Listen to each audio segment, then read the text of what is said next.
થોડા દિવસ પહેલા રાજપીપળા કોર્ટમાં નર્મદા કોર્ટમાં ચેતરભાઈ વસાવાની એક જામીન અરજીના કામે ગોપાલભાઈ ઇટાલિયાને રોકવામાં આવેલા અને તેમની સાથે કેટલાક ભરૂચના એડવોકેટશ્રીઓને રોકવામાં આવેલા.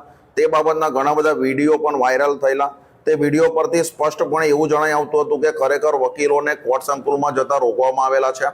આ વકીલોને કોર્ટ સંકુલમાં જવા માટે રોકવામાં આવતા હોય, જેથી ડભોઈ બાર એસોસિએશનના પ્રમુખ તરીકે આ ઘટનાને હું સખત શબ્દોમાં વખોડી નાખું છું.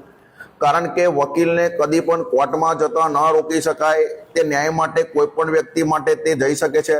તેની અંદર કોઈ પાર્ટી કે પક્ષની વાત ના હોય. ચેતરભાઈ વસાવા તે ભારતના નાગરિક છે તેમ માનીને એક સામાન્ય વ્યક્તિને પણ કોઈ પણ વ્યક્તિ હોય તો તે વકીલનો સહારો લીધા સિવાય તેનો બચાવ ન કરી શકાય.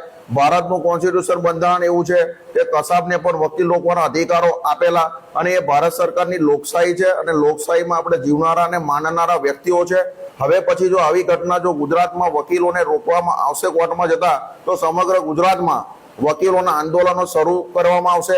જેથી હું ડભોઈ બાર એસોસિએશનના પ્રમુખ તરીકે આજે આ રાજપીપળાની ઘટનાને સખત શબ્દોમાં વખોડી નાખું છું.